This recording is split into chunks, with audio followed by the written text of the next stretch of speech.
Bismillahirrahmanirrahim. Alhamdulillahirabbil alamin wassalatu wassalamu ala asyrafil anbiya'i wal mursalin sayyidina wa maulana Muhammadin wa ala alihi wa sahbihi ajma'in. Asyhadu an la ilaha illallah wahdahu la syarikalah wa asyhadu anna sayyidana wa habibana Muhammadan abduhu wa rasuluh wa safiyuhu min khalqihi wa habibuhu addal amanah wa ballagha ar-risalah wa nasaha al-ummah wa kashafa Allahu bihil ghummah. Allahumma salli wa sallim wa zid wa barik ala habibina wa sayyidina wa maulana Muhammadin wa ala ali sayyidina Muhammad. Amma ba'd. Alhamdulillah, kita ucapkan syukur kita kepada Allah Azza wa Jalla di atas rezeki daripada Allah kita dapat bertemu pada petang yang berbahagia ini.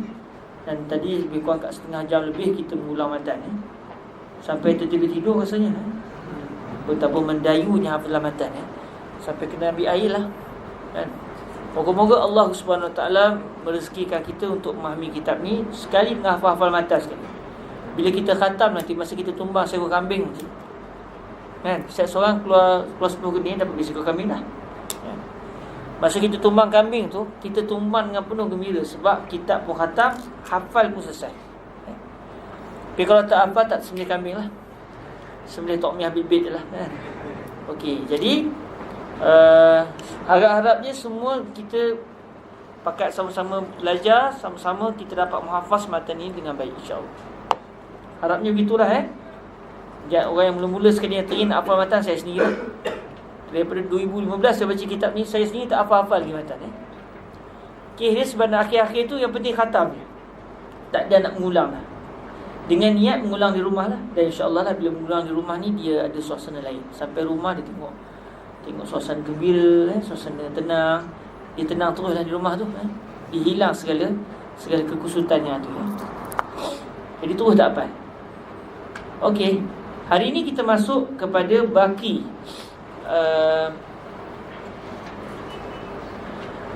perbahasan tentang at-takhsis al-munfasil baki kepada at-takhsis al-munfasil. Kalau kita bincang pasal at-takhsis al-muttasil, ada 3 perbahasan yang telah kita bincang sebelum ni, al-istisna wa syart wa taqyid bis sifah.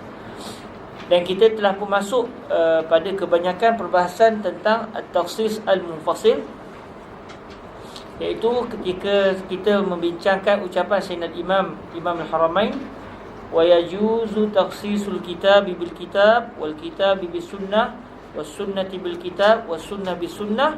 Hari ini kita masuk kepada perbahasan wan nutqi bil qiyas. Wan nutqi bil qiyas. Baik, para hadirin yang dirahmati Allah Subhanahu Wa Taala, kalam Sayyidina Imam Al-Haramain Al-Juwayni rahimahullahu azza wa jalla wa nafa'ana Allah bi ulumihi wa ulumi masyayikhi wa talamizatihi wa qurra'i waraqatihi wa sa'iri musannafatihi wa syurrahi, Allahumma amin. Haisu qal wan nutqi bil qiyas, maksud wan nutqi bil qiyas, an-nutqi disambung oleh Sayyidina Imam Al-Haramain selepas tu, wa na'ni bin nutqi qaulahu ta'ala wa qaular rasuli sallallahu alaihi wa alihi wasallam. Jadi di antara perbahasan ataupun perkara yang boleh untuk berlaku takhsis secara munfasil adalah takhsis an-nutqi bil qiyas.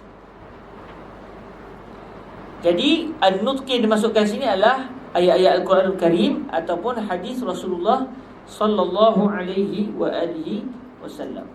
Jadi Al-Quran dan juga hadis asalnya bersifat umum, tetapi akhirnya dikecilkan skopnya, ditakhsiskan. Siapakah mukhassis ketika itu? Al-qiyas. Qiyas sendiri menjadi mukhassis. Lalu yang menjadi mukhassas al-am allazi waqa'a fihi takhsis adalah ayat Al-Quran ataupun hadis baginda Rasul alaihi salatu wassalam. Jadi ini adalah at-takhsis al-munfasil yang terakhir disebut dalam kitab Waraqat. Ayat Al-Quran ataupun hadis Nabi bersifat umum, lalu datanglah konsep qiyas Dengan sebab qiyas kita pun mengecilkan skop umum yang ada pada ayat Quran atau ada pada hadis Rasulullah sallallahu alaihi wa alihi wasallam. Taib, wal misal.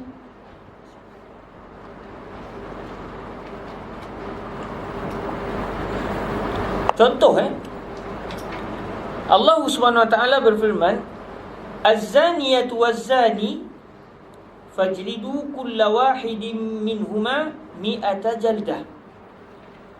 Di manakah lafaz umum dalam ayat ini? Az-zaniyatu waz-zani, fajlidu kulla wahidin minhuma mi'ata jaldah. Di manakah lafaz umum yang ada pada ayat ini? Dan kita telah mempelajari tentang wa alfazu arba'ah, al-ismul wahidul mu'arrafu bil alif wal lam wal ja' ila akhir. Di manakah lafaz umum dalam ayat ini? Kalimah az-zaniyatu waz-zani, maksudnya semua penzina lelaki, semua penzina perempuan. Maknanya ayat ini menyatakan tanpa kecuali. Tak kira siapa dia, kalau berlakulah jenayah zina di antara seseorang dengan seseorang, maka berlakulah hukuman, iaitu disebat 100 kali. Lalu dengan hadis-hadis yang lain, tahulah kita maksud yang di sini adalah bukan semua penzina. Berlaku dah taksis tu.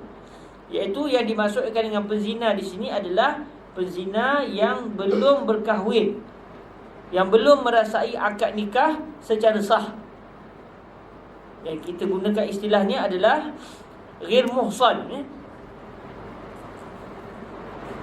Tapi kalau penzina itu dia pernah berkahwin, sama ada isteri dia masih ada atau suami dia masih ada, ataupun dah meninggal ataupun dah kena cerai, apabila sudah ada pernikahan sebelumnya, lalu selepas daripada pernikahan yang sah itu berlaku pula zina sepanjang hidup dia, maka ketika itu hukuman yang akan dijatuhkan kepada penzina ini adalah rejam sampai mati. Okey.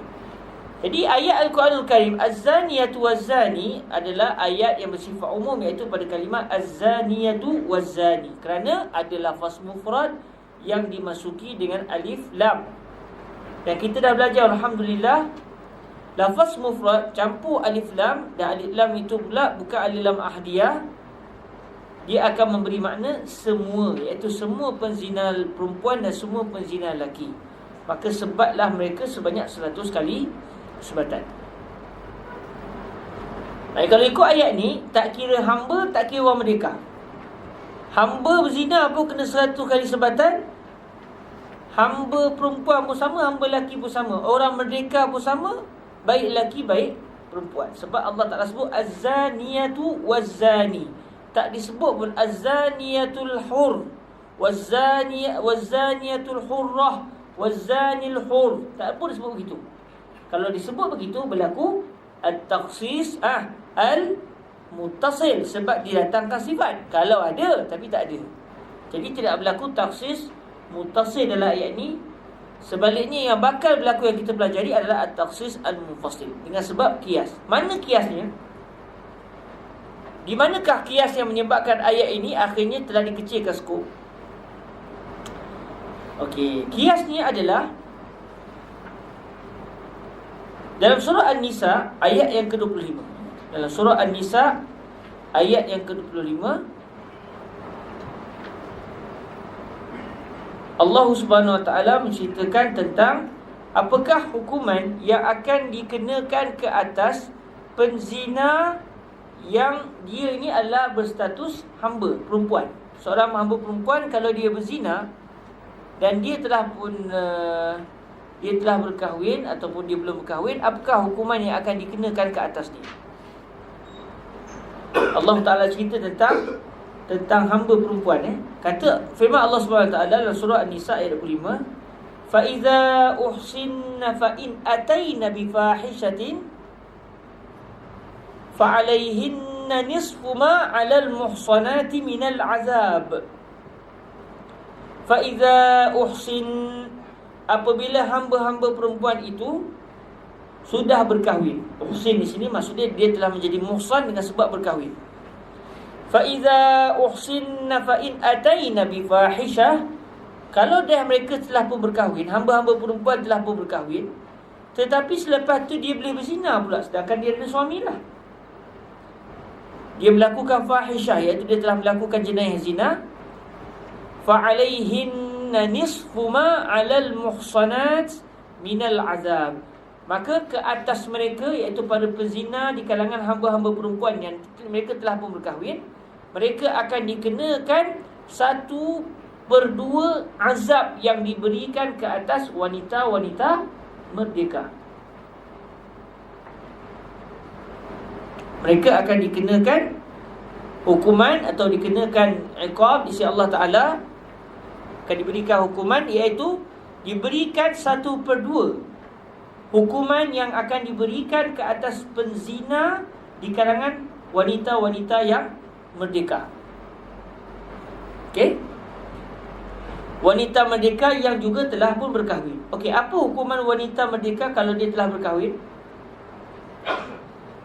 Direjam sampai mati. Kita nak buat macam mana? Setengah daripada direjam sampai mati. Nak buat macam mana? Hentam tapi jangan bagi mati. Tapi kalau hentam takut dia sampai kepada 3/4 ke, 1/3 ke, kita nak buat macam mana bagi akhirnya kita sampai pada satu natijah, orang ini telah pun dihukum, dibunuh, direjam sampai mati, iaitu sebanyak 1/2 daripada direjam sampai mati. Ada cara? Kalau kau ijtihad daripada luar Jawi, belum masuk Facebook kan, ilmu sikit. Kesesatan ruwak Jawi yang seterusnya ya, mengatakan tidaklah wanita-wanita yang menjadi hamba kalau berzina dan dia telah berkahwin, tidaklah direjam sampai mati. Tapi jangan sampai mati, tapi jangan tak rejam. Dia kena rejam tapi kena sampai kepada 1/2 mati. Macam mana tu? Tak mampu kita nak buat. Akhirnya takut kita hentam sampai mati juga sudahnya, ataupun hentam tak sampai kepada 1/2. Dia tak mati, dah berdarah dah muka semua, tapi tak sampai kepada 1/2 mati. Lalu kata para ulama, oleh kerana tidak ada 1/2 mati, ya imam hidup betul-betul, ya imam mati betul-betul. Dua tu je. Imam hidup, imam mati. Tak ada istilah 1/2 hidup, 1/2 mati. Maka apabila hukuman ini tak mampu kita buat, maka hukuman ke atas wanita yang diinginkan oleh Allah dalam ayat ini, wanita merdeka, wanita yang hamba tadi, bukan hukuman ke atas wanita muhsan yang merdeka. Sebaliknya dikenakan ke atas wanita merdeka yang bukan muhsan, iaitu kalaulah wanita yang belum berkahwin disebat sebanyak 100 kali kalau dia berzina, maka hamba perempuan kalau dia berzina, tak kira dia dah berkahwin atau belum berkahwin, dia akan disebat sebanyak 50 kali. Dia akan disebat sebanyak 50 kali. Setengah daripada hukuman wanita yang berzina. Asal dia kalau kira-kiranya sepatutnya kita kena pastikan hukumannya adalah setengah daripada hukuman wanita merdeka yang berzina yang telah berkahwin tapi tak mampu. Bila tak mampu, maka tahulah kita, sebab Allah tidak akan suruh kita buat benda yang tak mampu. Taklif bil muhal batil. Kita tak akan disuruh oleh Allah untuk buat benda yang tak mampu kita buat. Sebab Allah Ta'ala berfirman, la yukallifullahu nafsan illa wus'aha. Jadi apabila begitu, tahulah kita, fa'alaihinna nisfu ma 'alal muhsanati minal azab. Walaupun disebut 'alal muhsanat, tapi yang diinginkan di sini adalah wanita-wanita yang berzina tetapi dia belum pernah merasai perkahwinan. Apabila wanita merdeka, dia punya hukuman kalau berzina adalah 100 kali sebatan, sama macam orang lelaki yang telah merdeka tetapi belum pernah berkahwin tetapi berzina. Maka setengah daripada 100 adalah 50, 1/2 kan, 0.5 daripada 100 adalah 50 sebatan. Jadi hamba perempuan dengan nas ayat Quran tadi, maka dia akan dijatuhkan hukuman sebanyak 100 kali sebatan. Akhirnya apa yang berlaku? Berlaku takhsis. Tapi di sini taksisnya adalah taksis yang muttasil atau munfasil? Muttasil atau munfasil? Munfasil. Taksis di antara siapa dengan siapa? Taksisu al-kitabi bil taksisul kitabi bil Ana lamma khalaqtu nazara ana lam ara ahada. Izan la budda urakis ala as-sam' faqat. Taksisul kitabi bi kadang bil kitab, tapi lagi ni samit yani bis sunnah.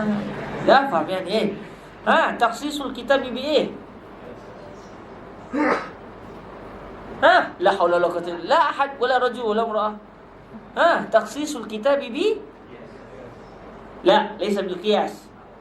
Taksisul kitabi bil kitab. Sebab ayat asalnya az-zaniyatu waz-zani, ya umum. Akhirnya ayat yang umum, yang kalau kiranya semua penzina lelaki tak kira siapa kena sebat 100 kali, telah dikeluarkan daripada umum ayat ini wanita yang hamba tetapi berzina, iaitu disebat sebanyak 50 kali. Ayat mana yang beritahu kena sebat 50 kali tu? Ayat Quran juga, surah Nisa. Jadi berlakulah taksisul kitabi bil kitab. Selesai? Okey. Qiyas tadi kata kami sebut qiyas sebab tajuk tangkiyah tu yang kami hentam. Itu taksisul kitabi bil qiyas. Jangan tak sembrono kawan-kawan kita nak fikir satu benda tu. Jangan ditipu dengan benda-benda sekitar Yang penting maknanya kita kena sebut, kadang-kadang kita yakin apa kita sebut berdasarkan ilmu. Okey. Di manakah qiyas? Qiyas timbul apabila orang tanya kita, okey, saya dah tahu hukum wanita yang status hamba kalau dia berzina. Kalau lelaki macam mana? Hamba lelaki yang berzina. Kalau ikut umum firman Allah SWT, az-zaniyatu waz-zani, maka kena sebab 100 kali. Sebab yang hanya dikeluarkan adalah ayat surah An-Nisa. Yang hanya dikeluarkan oleh surah An-Nisa adalah penzina daripada hamba perempuan. Tapi tak sebut pasal hamba lagi. Jadi kalau ikut konsep umum, kita kata okey, untuk penzina lelaki di kalangan hamba dia kena sebat 100 kali. Sebab tidak ada nas yang mengeluarkan dia. Nas hanya mengeluarkan hamba perempuan, tak disebut pula hamba lelaki. Sebut lagi kan dhamir fa iza uhsinna, kan nun tu nun niswah. Fa iza uhsinna fa in ataina bi fahishatin fa alaihinna. Semua tu adalah cerita tentang orang perempuan, iaitu hamba perempuan. Jadi kalau ikut konsep asal umum, maka apabila yang telah dikeluarkan daripada az-zaniyatu waz-zani hanyalah hamba perempuan, maka segala orang lelaki merdeka, segala orang perempuan merdeka, dan segala orang lelaki yang hamba hendaklah disebat 100 kali. Sebab mana boleh kita main keluar-keluar Quran? Mesti ada dalil. Cumanya ada ke beza hamba lelaki dengan hamba perempuan? Memang ada bezalah. Jantina. Tapi adakah jantina itu memberi kesan dari segi fiqh? Bila kita tengok kan hukum hakam, adakah di sana kebanyakan hukum hakam fiqh ni dibezakan antara lelaki dengan perempuan? Ke orang lelaki dengan perempuan sama je dari segi hukum? Melainkan hanya beberapa hukum yang dibezakan orang lelaki dengan orang perempuan. Sembahyang Jumaat orang lelaki, orang perempuan tak kena sembahyang Jumaat. Orang lelaki memang tak ada istilah tak kena sembahyang, mesti sembahyang je. Orang perempuan ada masa tak boleh sembahyang. Okey, adalah beza lelaki perempuan tu. Tapi kebanyakan hukum, orang lelaki wajib sembahyang, orang perempuan wajib tak sembahyang? Wajib. Orang lelaki wajib haji, orang perempuan wajib haji juga. Orang lelaki wajib menuntut ilmu, orang perempuan wajib menuntut ilmu juga. Mereka kebanyakan hukum hakam tidak membezakan di antara lelaki dan perempuan. Makanya berbezalah pendapat para ulama dalam menentukan hukuman bagi lelaki yang tidak merdeka, iaitu hamba, lelaki hamba yang berzina. Kebanyakan para ulama mengatakan lelaki yang tidak merdeka, iaitu dia masih berstatus hamba, kalau dia berzina, dia juga akan dikenakan hukuman hanya 50 kali sebatan dan bukan 100 kali sebatan. Kita kata, mari mana dalil? Orang akan jawab balik, para ulama akan jawab balik berdasarkan konsep qiyas. Sebab apabila hamba perempuan kena sebat 100 kali, hamba perempuan kena sebat 50 kali, maka hamba lelaki juga hendaklah disebat hanya 50 kali. Kerana ada persamaan di antara hamba lelaki dan hamba perempuan, iaitu kedua-duanya adalah hamba. Jadi kalau hamba perempuan sebat sebab dia hamba, kalau dia tak hamba jadi 100. Tapi kerana dia hamba jadi 50, maka hamba lelaki tetap juga hamba. Cuma beza lelaki perempuan itu je, jantina. Maka berlakulah takhsis secara qiyas. Maknanya asal-asal firman Allah Ta'ala az-zaniyatu waz-zani tak berlaku takhsis sama sekali. Mula-mula berlaku takhsis dengan sebab ada ayat Al-Quran surah An-Nisa ayat yang ke-25 tadi. فَإِذَا أُحْصِنَّ فَإِنْ أَتَيْنَ بِفَاحِشَةٍ فَعَلَيْهِنَّ نِصْفُ مَا عَلَى الْمُحْصَنَاتِ مِنَ الْعَذَابِ. Berlaku takhsis kali pertama. Cuma takhsis ni di antara ayat Quran dengan ayat Quran. Yang mengkhususkan ayat Quran, yang kena khusus ayat Quran. Takhsisul kitabi bil kitab. Lalu apabila orang timbulkan soalan, bagaimana pula tentang status hamba lelaki yang berzina? Maka kita kata dia juga dikeluarkan daripada hukum sebat 100 kali kerana menggunakan qiyas. Jadi qiyas, mengkiaskan hamba lelaki kepada hamba perempuan, qiyas telah pun mengeluarkan hamba lelaki daripada umum firman Allah Ta'ala az-zaniyatu waz-zani. Jadi berlakulah takhsisul kitab an-nutqi ataupun takhsisul kitabi awi sunnati bil qiyas. Cuma dalam contoh kita ini takhsisul kitabi bil qiyas lah. Okey. Jadi nas daripada Al-Quran ataupun hadis telah dikecilkan skopnya oleh al-qiyas. Dikecilkan skopnya oleh al-qiyas. Jadi al-mukhassis dalam perbahasan kita adalah qiyas. Qiyas apa? Qiyas hamba lelaki kepada hamba perempuan. Kerana ada illah yang sama, iaitu al-ubudiyah, perhambaan yang berlaku pada hamba lelaki dan juga pada hamba perempuan. Maka akhirnya berlakulah takhsis juga secara munfasil, sebab tidak disebut dalam ayat secara serentak, tetapi menggunakan konsep qiyas. Dan qiyas bukan berada dalam nas. Qiyas adalah terasing daripada nas. Jadi ini adalah contoh wan nutqi bil qiyas. Maksud dia wa takhsisu an-nutqi bil qiyasi. Okey, wa yajuzu takhsisun nutqi bil qiyas. Okey. Setakat ni faham tak? Sebab tajuk ni contoh ni saya sangat gembira sebab ini dia adalah contoh yang saya mencari tentang masalah percanggahan pandangan Imam Ar-Razi dan tesis saya, tesis usul fiqh saya. Tajuk ini antara khilaf Imam Razi sendiri. Imam Razi ada dua pendapat dalam masalah ni. Lalu apabila pihak Al-Azhar meminta saya dalam tajuk tesis saya untuk mendatangkan contoh fiqh, nak mencari dan saya buka macam-macam, akhirnya jumpa contoh ini. Sebab tu contoh ni sebenarnya sangat aziz. Contoh ni sangat penting supaya kita nampak bagaimanakah qiyas berperanan untuk mengeluarkan sesuatu mufrad ataupun satu individu daripada umumnya sesuatu ayat atau hadis. Okey. Sebab tu qiyas ni hujah. Kadang-kadang orang kata, mana boleh macam ni? Allah tak keluar, Allah tak sebut pun, Allah hanya sebut hamba perempuan. Hamba perempuan je lah, hamba lelaki mesti balik kepada umum. Ada ulama sebut gitu. Memang ada khilaf dalam masalah ni. Tetapi jumhur para ulama tidak berpegang dengan konsep itu, iaitu hamba lelaki kekal dalam umumnya qauluhu ta'ala az-zaniyatu waz-zani. Kalau tak silap ni yang berpegang dengan pendapat ini antara Sayyidina Umar Ibn Abdul Aziz. Kalau tak silapnya lah, saya lupa ingat antara yang berpegang dengan pandangan hamba lelaki kena sebat 100 kali, sebab Allah Ta'ala sebut az-zaniyatu waz-zani. Namun kebanyakan para ulama mengatakan kena sebat 50 kali kerana berlaku konsep qiyas.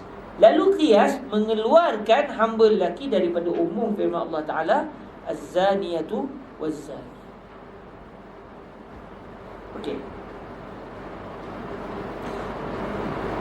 Dan kita akan jumpa perbahasan kias walaupun dalam kitab warakat tak dibincangkan kias secara lumat, tidaklah panjang lebar, tapi kita akan jumpa. Dan setiap kali saya nak masuk dalam bab kias, saya akan ketakutan. Sebab kias merupakan bab paling penting dalam ilmu usul fiqh. Sehingga ada para ulama mengatakan al-fiqhu huwal qiyas. Bahkan dia kata usulul fiqh, al-fiqh wal qiyas, usulul fiqhi huwal qiyas. Ada para ulama kata begitu. Usul fiqh ni adalah qiyas. Seakan-akan al-hajju Arafah. Haji adalah wukuf di Arafah. Sedangkan rukun haji bukan wukuf saja. Masuk ihram, niat berihram, tawaf. Tapi nak katanya betapa rukun-rukun lain walaupun penting, tetapi yang terpenting sekali adalah wukuf di Arafah. Maka seakan-akan usul fiqh juga begitu. Walaupun dalam usul fiqh ni babnya macam wa min abwabi usul fiqh aqsamul kalam wal amru wan nahyu, tapi yang paling penting sekali yang akan menyebabkan seseorang faqih itu ada energi, ada kemampuan untuk istinbat hukum dengan dahsyat adalah qiyas. Kita akan jumpa bab qiyas. Dan bab qiyas bab yang mencabar, dan dia adalah bab yang paling sukar dalam ilmu usul fiqh.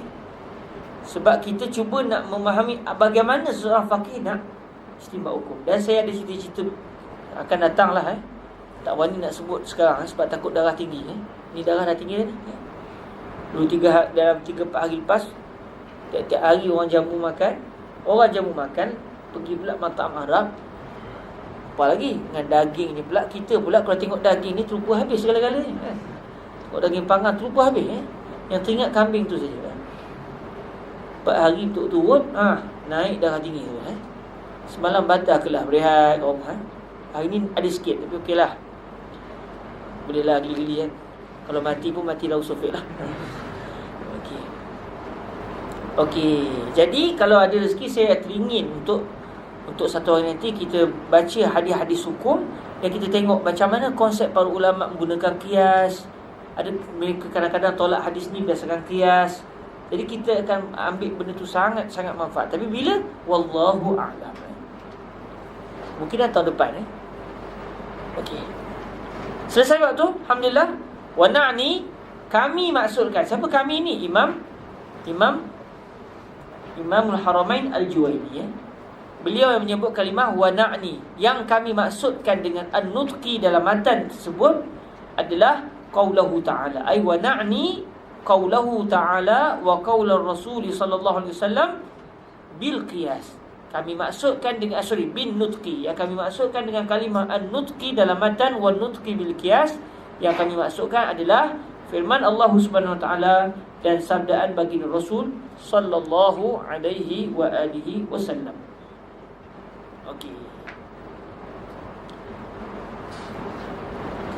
Okey, kita akan masuk pada satu bab. Selesailah kita bincang pasal wal 'am wal khas. Selesai. Wa min abwabi usul fiqh aqsamul kalam wal amru wan nahyu wal 'am wal khas. Selesai.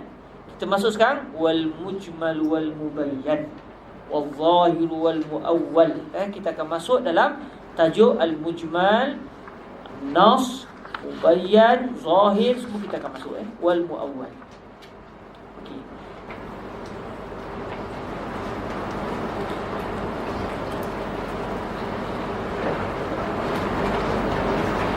Wal mujmalu qala rahimahullah azza wa jalla wal mujmal ma yaftaqiru ila al bayan.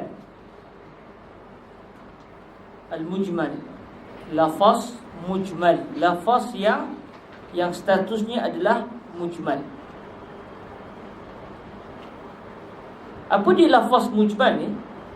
Sebab kita akan jumpa lafaz ni dalam ayat Quran dan juga hadis baginda Nabi alaihi salatu wasallam. Dan setiap satu lafaz yang bersifat mujmal, mubayyan, dia ada hukum. Jadi kata Sayyidina Imam Al-Haramain Al-Juwaini, wal mujmalu ma yaftaqiru ila al-bayan.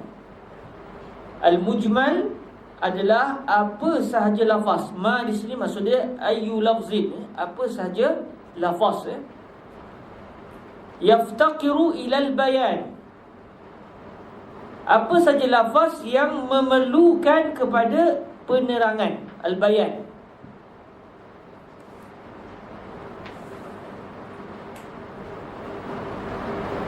Sebab bila kita baca lafaz tu, kita tak faham. Kita tak akan faham apa yang diinginkan oleh syarak. Lalu dia memerlukan kepada penjelasan apakah yang diinginkan oleh syarak.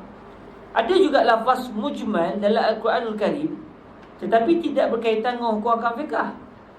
Maka walaupun dia mujmal, tetapi tidak memerlukan kepada al-bayan. Contoh macam Allah Ta'ala sebut Alif Lam Mim. Firman Allah Ta'ala mujmal, tak tahu apa makna, memerlukan pada bayan sepatutnya, tapi Tuhan tak terangkan. Dan Nabi SAW juga tidak menerangkan apakah maksud Alif Lam Mim. Para ulama ijtihad lah, macam-macam. Alif tu ada yang kata Allah, Lam tu malaikah, Jimna, Mim tu Sayyidina Muhammad. Macam-macam pendapat. Namun walaupun pada asalnya memerlukan kepada al-bayan, tetapi oleh kerana firman Allah Ta'ala ini tidak ada kaitan dengan hukum hakam fiqh, maka walaupun Allah Ta'ala tak bagi tahu, maka tidaklah menjadi satu kesilapan ataupun menjadi satu perkara yang menyebabkan kita jadi susah hati, sebab ia tidak berkaitan dengan hukum hakam. Lalu ia tak berkaitan sebagai dalil untuk istinbat hukum. Tapi ada beberapa hukum yang memerlukan kepada dalil, tiba-tiba dalilnya pula adalah dalil yang bersifat mujmal. Bila lafaznya mujmal, tak jelas apa yang diinginkan oleh syarak, maka ini akan menyebabkan si mukallaf tidak dapat melaksanakan perintah Allah, sebab si mukallaf tidak tahu apakah yang diinginkan oleh Allah Azza wa Jalla. Contoh, kita boleh bayangkan sewaktu mula-mula turun firman Allah Subhanahu wa taala, wa aqimus salata wa atuz zakah. Pada zaman baginda Nabi alaihi salatu wasalam, sewaktu turunnya firman Allah Subhanahu wa taala, wa aqimus salata wa atuz zakah, as-salah. Apa maksud salah? Dalam bahasa Arab, salat dimasukkan adalah doa. Zakah kalau kira-kiranya, zakah dalam bahasa Arab maksud sembelihan. Antara maknanya sembelihan. Zakatu janini, zakatu ummi. Sembelihan si janin, sembelihan si ibu. Jadi okeylah kalau boleh bayang maksud solat itu adalah ibadah tertentu, zakat adalah pemberian tertentu. Namun sewaktu turun ayat ini, para sahabat tak akan faham apakah yang diinginkan, sebab kalimah solat dengan maksud ibadah yang bermula dengan takbir berakhir dengan salam. Begitu juga dengan zakat yang ada syarat-syarat dia. Ada zakat fitrah, ada zakat harta, ada zakat itu, zakat ini, ada syarat-syaratnya. Ini tidak pernah diketahui oleh orang Arab. Maka bila turun ayat ini, semestinya para sahabat tidak akan tahu macam manakah cara salat yang diinginkan oleh Allah dan bagaimanakah zakat yang diinginkan oleh Allah. Maka ayat ini pada asalnya merupakan contoh ayat yang mujmal, yang memerlukan kepada bayan daripada Allah Azza wa Jal dan juga daripada baginda Nabi alaihi salatu wasallam. Lalu Rasulullah pun bersabda, sallu kama ra'aitumuni usalli. Sembahyanglah kamu sebagaimana kamu lihat saya sembahyang. Kalaulah tidak dengan Nabi sallallahu alaihi wasallam melakukan perbuatan sembahyang, nescaya kita akan terpinga-pinga, tak tahu apa maksud solat, apa yang diinginkan oleh Allah Subhanahu wa ta'ala. Sama contoh macam kalimah al-qur. Wal mutallaqatu yatarabbasna bi anfusihinna thalathata quru. Wal mutallaqat yatarabbasna bi anfusihinna thalathata quru. Wanita yang dijatuhkan talak, hendaklah dia mengasingkan dirinya daripada berkahwin dengan mana-mana orang dalam tempoh 3 qur. Orang Arab pula guna kalimah qur kadang-kadang guna untuk makna suci, dan kadang wanita tu tak datang haid, maka ketika dia dalam suci, hazl mar'ah fi qur. Kadang-kadang orang Arab guna kalimah al-qur dengan maksud al-haid. Satu kalimah mempunyai 2 makna yang saling bercanggah pula. Baik, itu dari segi bahasa. Al-qur kadang-kadang digunakan dengan maksud haid, kadang-kadang dimaksudkan dengan maksud kesucian, suci daripada haid. Bila Allah Subhanahu wa taala berfirman, orang-orang perempuan yang kena talak tadi, wal mutallaqatu yatarabbasna bi anfusihinna thalathata quru. Persoalannya, apakah maksud 3 kali quru yang diinginkan oleh Allah Azza wa Jalla? Sebab mustahil 3 kali quru ni maksudnya 3 kali suci dan 3 kali haid. Mustahil, sebab salah satu je. Ima 3 kali suci, ima 3 kali haid.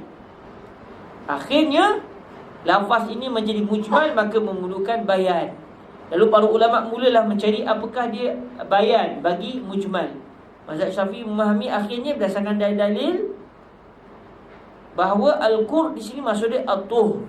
Mazhab Imam Abu Hanifah pula, apabila mereka melihat dalil yang lain, mereka mendapati, ijtihad mereka mendapati bahawa dalil-dalil tersebut menjelaskan bahawa al-qur yang diinginkan oleh Allah dalam ayat ini adalah al-haid.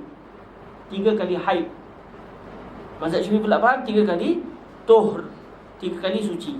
Jadi ini adalah contoh lafaz yang bersifat mujmal. Bila mujmal, kita tak akan mampu untuk melakukan arahan Allah ataupun arahan Nabi yang pada firman Allah dan sabda Nabi ini ada ayat-ayat ataupun kalimah yang mujmal, melainkan kita memerlukan bayan syar'i, memerlukan penjelasan daripada Allah dan Rasul terlebih dahulu, barulah seseorang mujtahid dapat istinbat hukum daripada ayat ini. Wal mujmalu ma yaftaqiru ila al-bayan. Sebarang lafaz mujmal. Apa dia lafaz mujmal? Sebarang lafaz. Ma di sini maksudnya kullu lafzin yaftaqiru ila al-bayan. Sebarang lafaz yang memerlukan kepada al-bayan, penerangan.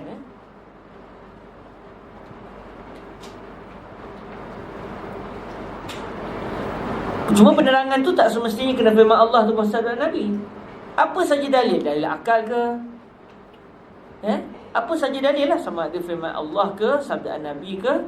Sebarang dalil yang dapat menjelaskan apakah keinginan Allah yang ataupun keinginan Nabi SAW menerusi ayat mujmal, maka kesemua itu boleh menjadi bayan. Dan kadang-kadang contoh macam tadi, khilaf pula para ulama. Ada yang faham bayan Allah Ta'ala maksudnya begini, ada yang faham bayan menunjukkan makna yang begini pula.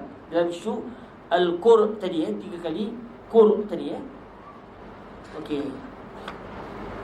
Wal bayan, apa dia al-bayan?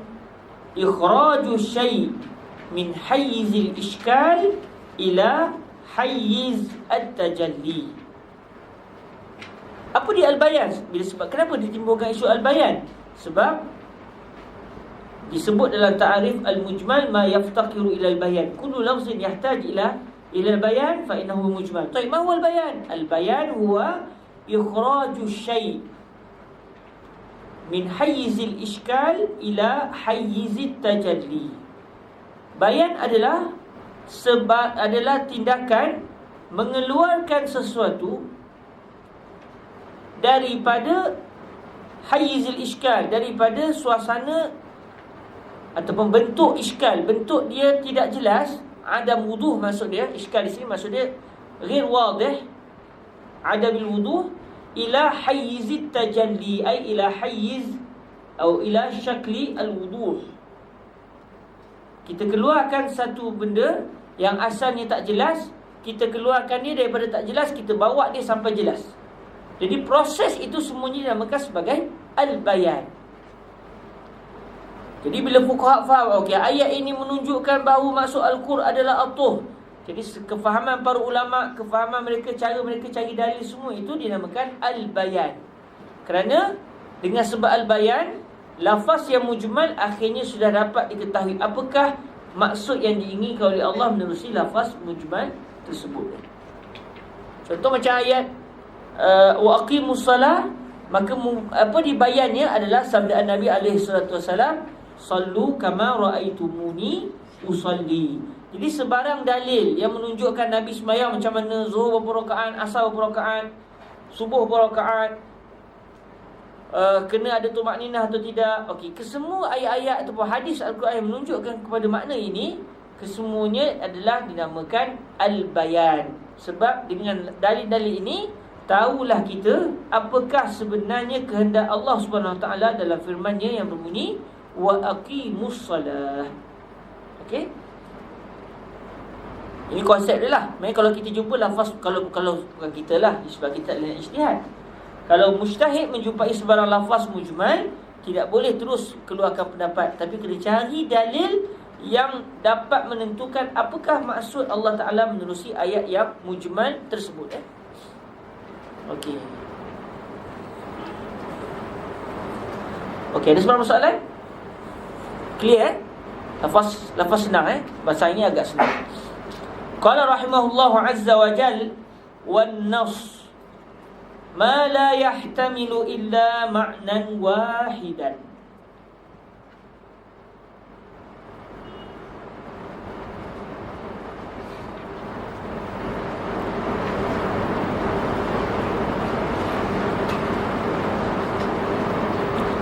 An-nas, apa pula an-nas? Sebab di sana ada lafaz yang statusnya mujmal. Ada di sana lafaz yang statusnya adalah an-nas. Jadi kalimah nas banyak makna. Nasul Quran, nasul hadis, dan jadi makna lain pula teks. Nas yang dimasukkan dalam ucapan Imam Al-Haramain ini adalah sebarang kalam yang tidak mengandungi makna lain melainkan hanya satu makna. Maknanya jelas sampai tak boleh orang nak khilaf. Okey? Disebut sini wan nasu ma la yahtamilu illa ma'nan wahidan. Nas adalah sebarang lafaz, maksudnya sebarang lafaz la yahtamil, yang tidak mengandungi melainkan hanya makna yang satu. Jadi bila kita dengar nas tersebut, tak ada orang akan faham dengan makna yang lain. Allah Ta'ala sebut wa harramat riba wa ahallallahu al-bai'a wa harramat riba. Allah telah menghalalkan jual beli dan Allah telah mengharamkan riba. Kalimah wa harramat riba agak-agak boleh tak orang faham. Maksud haram di sini maknanya sunat riba. Riba ni disunatkan syarak, atau makruh riba. Allah sebut wa harrama, tapi dia boleh faham riba ni sebenarnya wajib, sunnah muakkad. Ada tak orang kemungkinan akan faham gitu? Ada orang gila. Ada pun orang yang tidak gila, yang ada akal, dia tak akan faham. Sebab haram tu jelas-jelas menunjukkan benda itu adalah kalau buat dosa. Jadi sebab itu tidak berlaku khilaf di kalangan para ulama bahawa riba adalah halal. Tak ada khilaf. Jadi kalau ada orang kata riba adalah halal, terkeluar dia daripada agama Islam. Sebab tidak boleh berlaku ijtihad sekiranya kalam itu adalah nas. Sebab tu kita bisa dengar la ijtihada ma'an nas. Tidak boleh berlaku ijtihad apabila adanya nas. Nas yang dimasukkan dalam ucapan ini adalah yang kita sedang pelajari ini. Ma la yahtamilu illa ma'nan wahidan. La ijtihada ma'an nas. Dah kalau lafaz ni adalah berstatus nas, takkan nak ijtihad lagi. Saya faham wala taqrabuz zina ni maknanya kita hendaklah mengelakkan ni benda dekat. Tapi kalau dah sampai, tawakal Allah. Yang tak boleh mendekati. Tapi kalau tiba-tiba kita tak sempat nak dekat, datang terus, buat macam mana? Ada tak agak-agak orang faham gitu? Nak dekat pun dah tak boleh, apatah lagi buat. Sebarang benda-benda yang membawa kepada zina, dating contoh, chatting dengan akhwat pun gatal dengan lelaki contoh, kan? Semua benda-benda yang membawa kepada, boleh sampai kepada zina. Belum kahwin lagi, tiba-tiba apa khabar mami, apa khabar daddy, baba, gatal ya. Semua benda-benda yang bawa kepada begitu diharamkan syarak. Jadi apatah lagi kalau sampai kepada yang terakhir, waliyazubillahi min zalik. Jadi qaulu ta'ala wala taqrabuz zina, tidak ada ulama khilaf bahawa zina halal, yang tak boleh dekat. Tak ada. Sebab tu segala masalah-masalah yang berlaku ijma'. Kenapa berlaku ijma'? Kerana nasnya jelas. Yusikumullahu fi auladikum lidzakari mithlu hawdil unsayayn. Lepas tu Allah bersebutlah, kalau wanita tu suami dia meninggal, dia dapat berapa, kalau ada anak berapa, kalau tak ada anak berapa. Kalau ada anak dapat 1/8, kalau tak ada anak, suami tu yang meninggal tu tak ada anak, orang perempuan dapat 1/4. 1/4 boleh faham tak? 1/4 ni maksud dia adalah 1/4 maksud dia 1/8. Ada kemungkinan akal tak akan boleh terima 1/8, 1/8, 1/4, 1/4, 1/3, 1/3. Jadi sebab itu dalam masalah-masalah besar dalam miras tidak berlaku khilaf. Adalah perincian-perincian kecil-kecil yang berlaku khilaf sebab tidak ada nas. Maksudnya tidak ada dalil yang jelas. Dalil yang ada boleh difahami dengan pelbagai makna. Tetapi dalam benda-benda besar dalam miras tidak berlaku khilaf. Tidak akan ada orang kata dah orang perempuan kalau suami dia ada anak, Allah sebut dia dapat 1/8, tapi saya berijtihad dia dapat 1/2 lah, berdasarkan ijtihad saya. Gila. La ijtihada ma'an nas. Jadi an-nas ma la yahtamilu illa ma'nan wahidan. Nas adalah apa saja lafaz yang tidak akan mengandungi melainkan hanya satu makna. Tidak akan ada kemungkinan melainkan hanya mengandungi satu makna.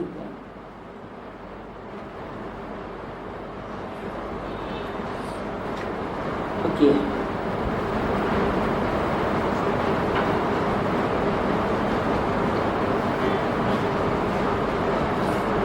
Wa qila ma ta'wiluhu tanziluhu. Waqil ma ta'wiluhu tanziluhu. Dikatakan,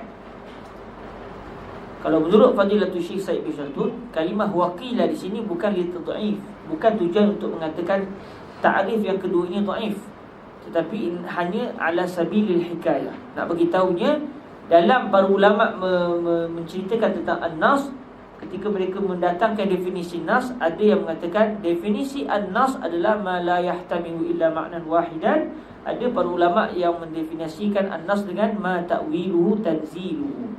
Jadi kalau menurut Fadilatul Syekh Said Syaltun, qila di sini lil hikayah la lit tad'if.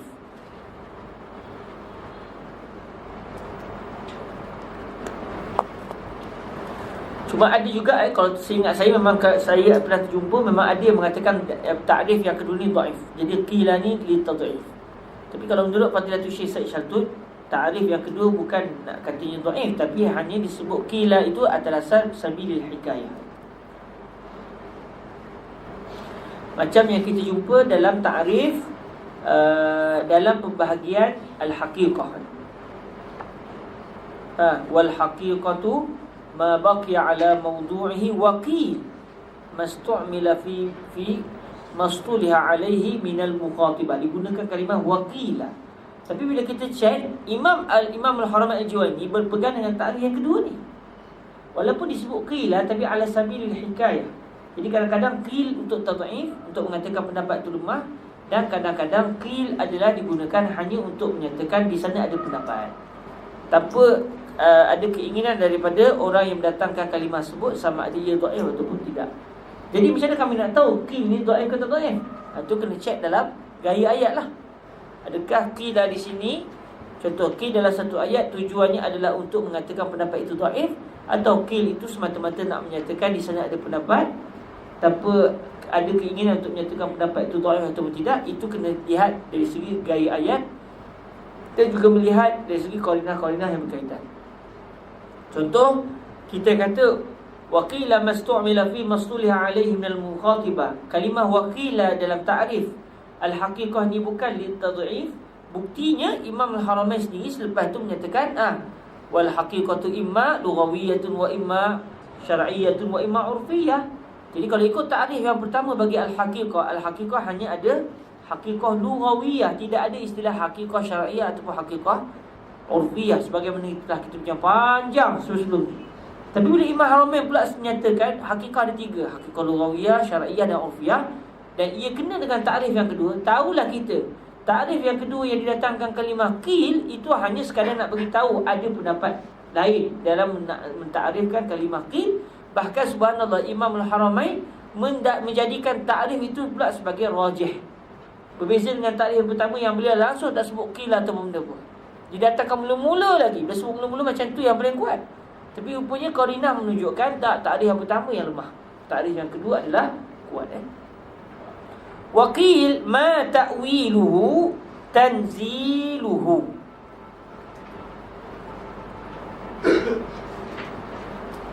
Ma ta'wiluhu tanziluhu. Maksud dia ta'wil di sini adalah ma fahmuhu tanziluhu. Ta'wil di sini maksud dia al-fahm. Sebab kalau kita buka kitab yang menghuraikan matan al-waraqat, mereka akan mengatakan maksud dia yufhamu ma'nahu bimujarradi nuzulihi. Ma yufhamu ma'nahu bimujarrad nuzulihi. Ma ta'wiluhu tanziluhu. Sebarang lafaz. Ma di sini maksudnya kullu lafzin, semua lafaz yang takwilnya, maksud takwil dia apa dia? Maksud dia kefahaman bagi lafaz tersebut adalah dengan cara tanziluhu. Maksudnya kita datangkan, kita sebut kalimah tu. Bila kita sebut kalimah tu, kita datangkan kalimah tu, kita turunkan kalimah tu di hadapan kita. Kita sebut saja kalimah tu, terus kita faham maknanya. Maka itu adalah nas. Ma ta'wiluhu ay ma fahmuhu, tanziluhu ay zikruhu wa ityanuhu. Sebarang kalimah yang bila kita sebut je kalimah tu, kita terus faham maknanya tanpa ada khilaf, tanpa perlu kepada ada banyak macam pendapat, maka itu adalah nas. Contoh, saya kata contoh, kalau kita ambil Quran tadi dah contoh senang, wa harramar riba. Dengar kita datangkan saja harrama tu, tahulah kita maksud dia riba memang tidak boleh, dosa kalau kita buat. Tak perlu kepada nanti saya nak fikir dulu, adakah harrama ni maksud dia sunat atau wajib? Tak ada. Semuanya jelas. Kenapa? Kerana dalil itu sendiri semata-mata disebut, terus faham makna. Fuhima ma'nahu bimujarrad zikri al-kalimah. Maka kalau begitu keadaannya, tahulah kita ini adalah kalimah yang namanya nas. Ini takrif yang kedua lah. Takrif yang kedua bagi takrif an-nas. Kalau takrif yang pertama tadi terus disebut dengan jelas, sebarang kalimah yang tidak boleh mengandungi ada dua makna. Mustahil, secara adat ni tak akan ada orang pakai sampai dua makna. Kalau takrif yang kedua, okey, sebarang lafaz semata-mata kita sebut, orang faham terus. Jadi sebenarnya takrif pertama dengan kedua ni dia agak dekat sebenarnya. Okay. Sebab tu sebagian para ulama mengatakan takrif kedua ni sebenarnya tidaklah dikatakan dhaif. Cuma ada ulama kata dhaif sebab apa? Sebab digunakan kalimah takwil. Bila takwil maknanya dia memerlukan kepada ta'ammul. Takwil ni kita kena perhati, sedangkan lafaz yang bersifat nas tak perlu kepada pemerhatian. Tak perlu sampai kena nanti saya nak buat kajian, tak perlu. Jadi ucapan takwil, kalimah takwil itu menunjukkan erti makna perlu kepada usaha, sedangkan nas tidak memerlukan sebarang usaha. Jelas seamat-amatnya. Sebab itu ada ulama kata takrif yang kedua ni agak lemah berbanding dengan takrif yang pertama, sebab didatangkan kalimah takwil. Allahumma faqihu fid din wa 'allimhu ta'wil. Sampai Nabi berdoa kan, ya Allah jadikan Sayyidina Abdullah bin Abbas ni orang yang faqihlah agama, dia faham tentang agama, dan ajarkanlah kepadanya takwil, iaitu dia baca satu ayat dia boleh fikir makna yang dalam. Maksudnya dia memerlukan kepada satu usaha, dia memerlukan kepada ta'ammul. Itu asal makna takwil. Cuma ta'rif ini bila disebut kalimah takwil, di sini dah sebagai ulama kata ta'rif ini ada unsur dhaif. Sebab nas tidak memerlukan kepada usaha, tidak memerlukan kepada kesusahan untuk memahami maknanya. Ala kulli hal, insya-Allah kita kata takwil ini maksudnya al-fahm. Ma fahmuhu tanziluhu ay zikruhu. Kita boleh faham gitu Tapi ala kulli hal masih memang ada dua pendapat dalam isu ini. Okey, ini adalah ta'rif an-nas. Kemudian kata Imamul Haramain Al-Juwaini, kalimah an-nas ni mari daripada kalimah apa? Yang kita sampai kata an-nas ni maksudnya adalah jelas sampai tak perlu kepada usaha untuk fikir-fikir. Dan sebab dari mana kalimah an-nas kita terjemahkan begitu? Dari segi bahasa Arabnya, kalau kita tengok kalimah-kalimah Arab lain, ada tak kalimah yang macam bunyi dia diambil daripada kalimah nas contoh, dan maknanya jelas-jelas sangat? Kata Imam Al-Haramain, wa huwa mushtaqun ay ma'khuzun min minassatil arus wa hiya al-kursiyyu. Kalimah nas ni yang sampai ulama usul fiqh boleh sebut an-nasu ma la yahtamilu illa ma'nan wahida. Sebab zaman Nabi tak ada istilah nas. Ini istilah terkemudian. Lepas tu kalau kita baca dalam ayat Quran ataupun hadis, kalau disebut kalimah nas, jangan kita faham nas an-nasu ma la yahtamilu illa ma'nan wahidan wa qila ma ta'wilu tanzilu. Dah, ini dah jadi istilah. Sebab tu bila kita memahami firman Allah Ta'ala juga hadis Nabi, kita kena tahu istilah yang kita biasa faham ini berdasarkan bahasa atau istilah orang terkemudian.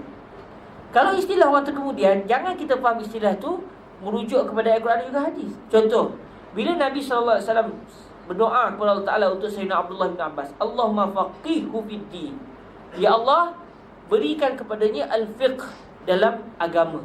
Jangan kita kata di sini menunjukkan ilmu fiqh lebih afdal daripada ilmu-ilmu yang lain. Sebab al-fiqh huwa ma'rifatul ahkam syar'iyyah allati tariquha al-ijtihad 'inda Imam al-Haramain, atau al-ilmu bil ahkam syar'iyyah al-'amaliyah al-muktasab min adillatiha tafsiliyah 'inda Imam al-Baydawi. Jadi bila Nabi sebut Allah mafaqih fi din, ay Allahumma ja'alhu 'aliman fi ilmi al-fiqh hatta yastati' yastanbit al-ahkam. Wa hadha yadullu ala anna al-fiqha a'la ilmi min bain al-ulum al-ukhra. Yang kita kata begitu sebab istilah fiqh itu adalah kefahaman ulama-ulama kemudian menjadikan ilmu yang ni kita namakan begini. Ilmu bicara tentang akidah kita namakan ilmu kalam. Ilmu bincang perbuatan ni halal tak halal ni ilmu fiqh. Ilmu bincang pemikiran ini macam mana, ini kita namakan ilmu mantik. Ilmu cerita tentang sejarah orang dulu kita namakan sirah. Ini adalah perincian ulama-ulama terkemudian. Jadi kita kena faham apa maksud Nabi dalam ayat ini, dalam sabdaan tadi, iaitu berdasarkan bahasa. Faqaha, al-fiqhu segi bahasa apa dia? Al-fahmu. Maksud dia Allahumma ij'alhu fahiman fid din, yafham Islam, sawa kana fil aqidah atau fil syariah fi jami' ulum al-muta'alliqah bil Islam. Jadi dia jadi makna al-fiqh di sini bukan makna istilah. Jadi sama juga dengan isu kita di sini. Bila ulama sebut an-nas ma la yahtamilu illa ma'nan wahida, dari mana asal punca kalimah nas ni? Kalau bukan dalam kamus Arab yang tak ada kaitan dengan istilah-istilah ulama ni, ada tak di sana kalimah orang Arab yang ada unsur bunyinya macam nas dan dia memberikan makna yang jelas? Bila dicari ada. Iaitu kata Imam al-Haramain, wa huwa ay wa kalimatun nas aw lafzun nas mushtaqun ma'khuzun, ya, mushtaq di sini maksud dia ma'khuz min minassatil arus, dipetik, diambil daripada kalimah minassah al-arus. Minassah al-arus. Apa soal al-arus? Pengantin. Pengantin, al-arus. Cuma kalau tak silap saya, al-arus ni orang mesti dibezakan arus dengan aris. Arus maksud dia pengantin lelaki, aris pengantin perempuan. Tapi kalau tak silap saya dari segi bahasa Arab, arus ni merujuk kepada pengantin lelaki atau pengantin perempuan, dua-dua sekali sama. Cuma bezanya pada jamak.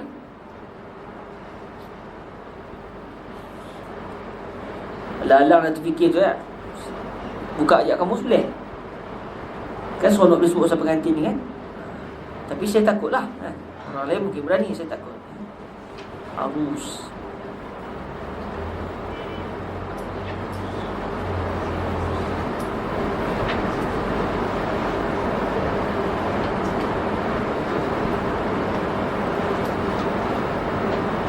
Al-arus. Orang mesti kena sebut arusah, syai' arusah, syai' arusah. Arusah itu pengantin perempuan. Tapi kalau merujuk kepada kamus, sebut di sini dalam Mu'jam Ar-Ra'id, arus rajulun wa imra'atun madama fi ursihima. Jam'a urs lizukur, urus wa arais lil inas. Okey. Jadi kalau siapa nak catat bagus kat tu.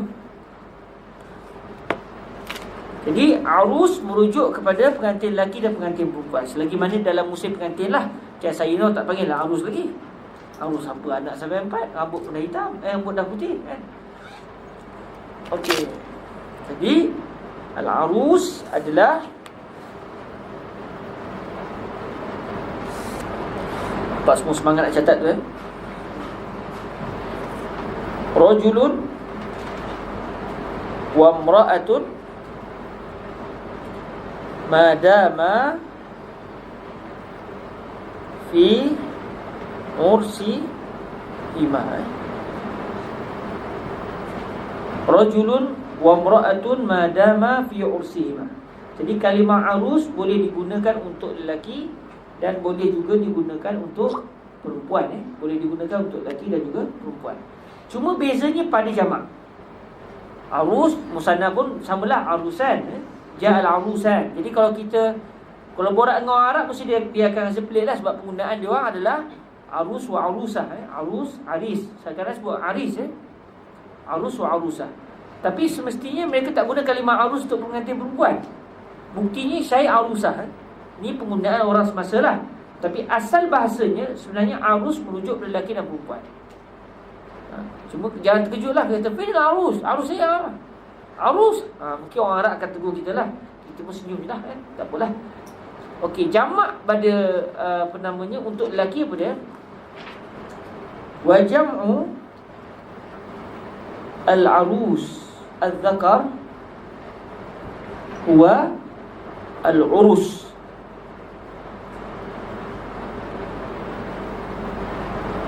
Ain rasin. Jadi arus, urus. Nanti kita pastikan adakah dia tu urs ataupun urus dengan dhamma. Dalam kamus saya ni tak ada baris. Wa jam'u al-arus al-muannas huwa al-arais. Al-arais.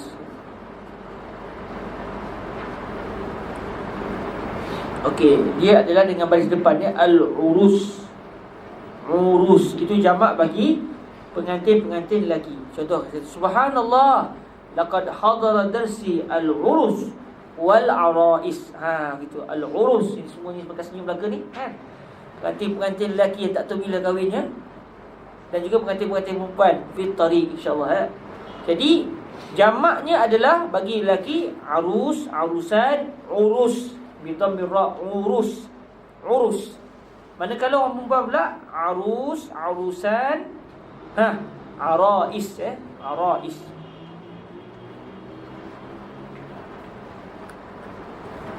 Okey, ini merujuk pada kalimah arus. Baik, minassah, apa dia minassah? Minassah al-arus. Maknanya minassah lil arus, al-mukhtassah bil arus. Apa dia minassah? Kata Imam Al-Haramain, wa hiya ay wa minassah al-arus hiya al-kursi, ay al-kursi al-khasu bil arus. Kursi yang dikhususkan kepada pengantin. Maksudnya apa tu? Kursi pengantin ni apa dia? Kita kata pelamin lah. Kursi pengantin ni pelamin lah. Dalam bahasa Melayu kita pelamin. Agak-agak lah bila pengantin duduk di atas mahligai dia tu, di atas pelamin itu, agak-agak ada ke orang datang pergi, mana satu pengantin ada tak orang tu, pengantin mana satu, dia depan pengantin lah. Cantik baju kamu, dua depan ni. Lepas tu tanya orang, pengantin apa pengantin? Memang masuk khabar itu kan. Orang gila apa ni? Ni yang duduk congok depan ni siapa lagi? Orang lain tak duduk tinggi gitu, dia paling tinggi, singgah sana dia tu. Jadi kerana semua orang pakat tahu, tak akan ada orang itu tengok dia, betul ke dia pengantin? Baju cantik dah, tapi duduk atas ni, betul ke dia pengantin? Tak ada orang petikai dah. Dah dia saja yang duduk atas pelamin tu, memang dia lah pengantin. Maknanya jelas sesangat-sangat. Tak ada orang akan ijtihad pada satu pengantin itu. Maka oleh kerana kalimah minassah al-arus ni menunjukkan betapanya orang yang duduk di atas minassah al-arus, iaitu al-arus tu sendiri, atas kerusi pengantin tu, orang akan tahu dia adalah pengantin, jelas tanpa perlu perbincangan. Maka daripada sempena inilah didatangkan kalimah an-nas untuk merujuk kepada kalimah yang mempunyai makna yang sangat jelas sehingga tak akan ada orang terfikir makna lain. Ini dia punya munasabah dia. Jadi mushtaq di sini maksud dia yunasib. Mushtaq di sini boleh kita kata munasib. Munasib li minassatil arus. Sebab kalau kita bincang tentang ilmu bahasa Arab, sebarang kalimah Arab yang dia adalah bersifat boleh dikembangkan, mushtaq kita kata, bukannya mabni, mushtaq. Sebenarnya dia diambil Sama ada sebagaimana kata ulama-ulama Basrah, diambil daripada masdar. Tak? Diambil daripada masdar atau diambil daripada al-fi'. Di sisi ulama Kufah. Yang ni kita bincang dalam bahasa Arab kan. Sama ada asal istiqaq dia, asal kalimah asal bagi sebarang kalimah yang berkembang-kembang tu. Daraba yadribu darban madrub darib, midrab. Apa sih kalimah berkembang-kembang tu? Mana asal punca dia? Di sisi ulama Basrah diambil daripada masdar. Daraba yadribu darb. Jadi kita kata midrab mushtaqun minad darb. Ad-daribu mushtaq minad darb. Daraba mushtaq minad darb. Madrub mushtaq minad darb. Jadi semuanya dia adalah punca asalnya adalah daripada masdar. Daripada masdar tu akhirnya berkembang menjadi isim fa'il, maf'ul, fi'il madhi, mudhari' dan sebagainya. Tapi di sisi ulama Kufah, asal istiqaq bagi sebarang kalimah yang berkembang adalah fi'lul madhi. Jadi kalau tanya ulama Kufah, ad-darib mushtaqun min ayyi kalimah? Dia akan kata ad-darib mushtaqun min daraba. Si ulama Basrah, la. Kif? Ad-darib mushtaq min ad-darb. Jadi dia berlaku khilaf dari kalangan ulama Basrah dan ulama Kufah. Baik, kalimah minassah ni, ini bukan fi'il madhi. Ini juga bukan masdar. Maknanya ini isi alat minassah. Maknanya kalimah mushtaq ini datang oleh Imam Al-Haramain fihi naw' min at-tajawuz, fihi naw' min al-majaz. Digunakan kalimah mushtaq yang kita faham kononnya macam diambil berdasarkan yang kita faham imam daripada nahwu, daripada fi'il madhi ataupun daripada masdar. Tapi mushtaq di sini maknanya mempunyai sempena, yunasib. Dia jadi makna lain, bukan masuk mushtaq yang kita faham. Sebab tu disebut wahwa mushtaqun min minassatil arus. Diambil daripada minassah arus. Sedangkan kalau tadi ulama Kufah, ulama kata ijaz. Minassah minan nas, nassa yanusu, nassan. Izan minassah mushtaq min nassa. Tadi ulama Basrah pula, la. Laisa min nassa bal min nassun. Nassun masdar nassa yanusu nassun. Nassan. Ulama Kufah la. Laisa min nassun, inama min nassa fi'lu madhi.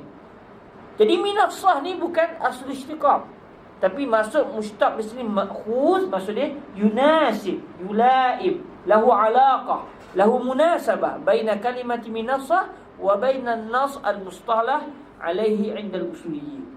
Jadi ada munasabah di antara nas dan juga di antara minassah. Okey. Qala rahimahullahu azza wa jalla, wal-zahiru mahtamala amrayn ahaduhuma azharu minal akhar wa yu'awwalu zahiru bid-dalil wa yusamma zahiran bid-dalil. Al-zahir. Okey. Bila tadi kita sebut nas, la yahtamilu illa ma'nan wahidan. Sekarang kita masuk pada az-zahir. Pada az-zahir. Cuma panjang cerita kita ni. Dan sekarang dah pukul 5. Saya takut saya akan mengambil kelas yang seterusnya. Bolehkah kita bincang az-zahir dalam pertemuan akan datang, ayuhal al-urus wal arais? Ke macam sedih je semua? Sebab takut saya terdesak-desak nak menguraikan tu. Kalau baca panjang, kena hafal panjang. Kita tangguh. Sebab kita start tadi, betul lah cuma saya dalam bilik air tadi lama juga. Sebab saya takut saya mengambil masa sahabat-sahabat tak cukup 2 jam. Okey, InsyaAllah minggu depan saya tak sakit. InsyaAllah minggu depan saya panjang sikit, boleh? Kita berhenti lama sikit supaya kita boleh ambil 10 minit dalam tandas tu di qada pada pertemuan akan datang. Okey, supaya kita tak tergesa dan kita tak jadi kelang kabut untuk memahami apakah yang dimaksudkan oleh Imam Haramain di sini. Jadi berbaki lagi wal-zahiru wal-muawwal, insya-Allah azza wa jalla. Kemudian kita akan masuk pada tajuk baru pula, wal af'al. Insya-Allah azza wa jalla. Okey, ada sebarang soalan sebelum kita tangguh? Cuma nampaknya tak sempat kita nak hafal yang baru. Nanti minggu depan kita start dengan hafal yang baru, InsyaAllah. Ayu soal muta'alliq bid-dars qabla an adkhul hammam marah thaniyah. Okey, kalau tak ada, kita sama-sama selawat kepada Nabi sallallahu alaihi wasallam. Dan selepas tu saya minta izin saya masuk dulu bilik Biasalah orang tu ada hair Allahumma salli afdala salatin ala as'adi makhluqatika sayyidina Muhammad wa ala alihi wa sahbihi عدد معلوماتك ومداد كلماتك كلما ذكرك الذاكرون وغفل عن ذكره الغافلون اللهم صل أفضل صلاة على سيدنا محمد وعلى آله وصحبه وسلم عدد معلوماتك ومداد كلماتك كلما ذكرك الذاكرون وغفل عن ذكره الغافلون اللهم صل أفضل صلاة على أسعد مخلوقاتك سيدنا محمد وعلى آله وصحبه وسلم عدد معلوماتك ومداد كلماتك كلما ذكرك الذاكرون وغفل عن ذكره الغافلون سبحانك اللهم وبحمدك أشهد أن لا إله إلا أنت أستغفرك وأتوب إليك بسم الله الرحمن الرحيم والعصر إن الإنسان لفي خسر إلا الذين آمنوا وعملوا الصالحات وتواصوا بالحق وتواصوا بالصبر. Assalamualaikum warahmatullahi wabarakatuh.